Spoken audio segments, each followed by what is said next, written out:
What is up, martial arts fanatics? Welcome back. As always, I'm Coach Greg, and today we're doing another Q&A with the coach. Make sure if you have questions, click on the link in the description below. If you put it in the comments, well, you take your chances. Maybe I answer it, maybe I don't. But if you put it in the link, I probably will.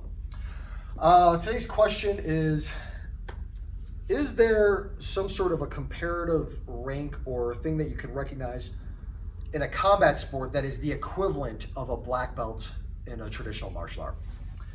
And this is kind of a complex answer, but it's also kind of not. So part of it also kind of depends on what you consider to be a combat sport and what you consider to be a traditional martial art. For example, in jiu-jitsu, you have both gi and no gi.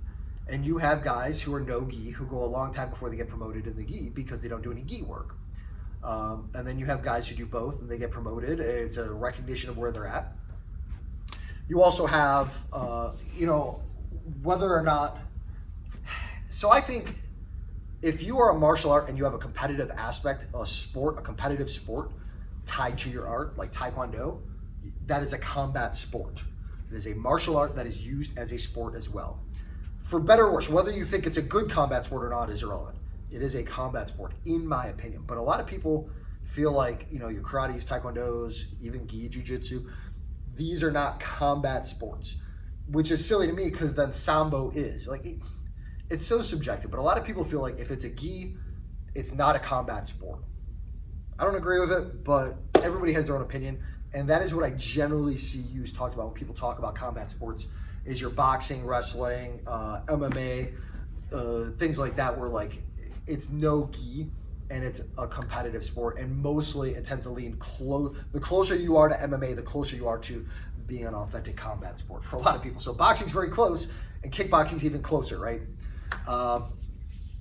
So the question becomes, is there an equivalent? Well, first of all, there are some schools that do offer belt systems for your combat sports. So for example, in Muay Thai, there are a lot of Muay Thai schools that offer a belt system. For example, I believe Rafael Cordeiro, I believe offers a belt system for his Muay Thai.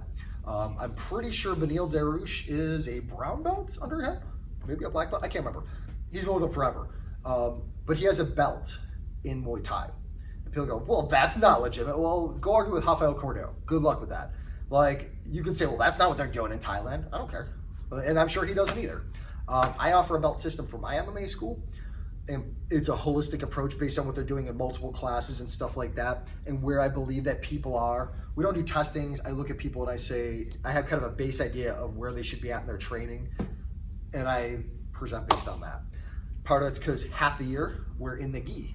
Right now it's wintertime, so we do gi training. We wear smaller gloves, but we also do lapel chokes and stuff while standing because it encourages more judo-based takedowns and learning this whole other side of the art to make us more well-rounded, because I don't teach MMA for sport, I teach MMA for self-defense, meaning that I work a lot of the same positions and stuff, but I'm working it for a more holistic martial arts experience. So I do, while technically it's MMA, it's also not MMA sport, so some people might bitch about it, and I don't care. I just don't care what other people think. I do a school because I like the idea of having promotions. Do I think rate can be abused? Absolutely. A lot of schools do it, especially when your finances are tied in with promotion testings. I have real issues with that, but I don't do that. You know what I mean? I have rank that I'll show up one day and go, I think this person's at this rank. Here you go. I've literally had times I forgot I promoted people though. That's the downside of doing it that way when you have formal promotions. I go, why aren't you wearing your belt? You never wear your belt to class. He goes, well, you never give me one. That literally just happened to me. So yeah, in any case though, you give people promotions based on where you feel like they're at. And some people like to bitch about rank and stuff like that and belt systems. But you know what? At the end of the day, it motivates people to success and it makes them happy, right? I'm not giving it to them because they're paying a fee. I'm giving it to them because they earned it. And I've been doing martial arts for 30 years. And when I get a stripe on my belt, not even a full promotion on my jiu-jitsu, but a stripe, man, it makes me happy. I love it. My coaches recognize I'm doing better, my peers, it just feels good to know that I'm doing the right things. And especially for people who've been training a shorter time, there's nothing wrong with that. As far as what a black belt is, that's a whole conversation. I don't want to get into this whole thing on that, but a black belt in Taekwondo means something different than it does in Jiu-Jitsu. A black belt in Taekwondo, they promote them faster because they want them to be able to compete. And in a lot of competitions, you have to be a black belt. So they want people to get to black belt faster so they can compete, because that's what they're there for. much more leaning towards Taekwondo is a competitive combat sport because those guys don't care about promotions.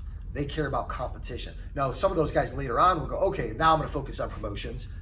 But at the time, that's not really what they're focused on. Whereas a black belt in jiu-jitsu represents something much more mastery of the art.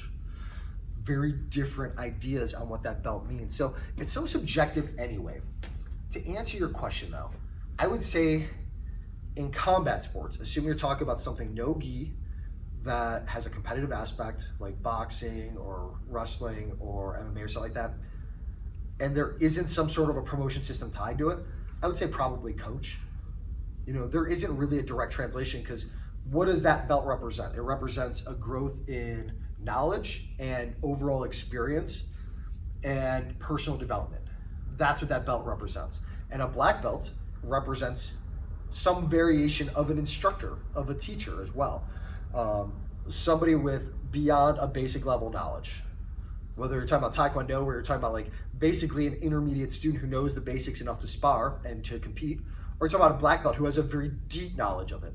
Ultimately, it represents somebody with a higher knowledge base who has had some development within the art. If you're talking about somebody who is doing that who is not competition focused, I would say probably a coach is the best equivalent. Somebody, they don't have to be an elite level. They can be somebody with a couple of years. They just like holding mitts and showing some basics, right? Whatever they want to do, or they're working on basic skills, or maybe they teach a high school wrestling. Maybe they aren't an elite level wrestler. It doesn't necessarily mean that you have to be, but I would say that is probably the closest equivalent is a coach. So I hope that answered your question. I tried to do the best I could with it, but thanks for watching, guys. Make sure you share with your friends.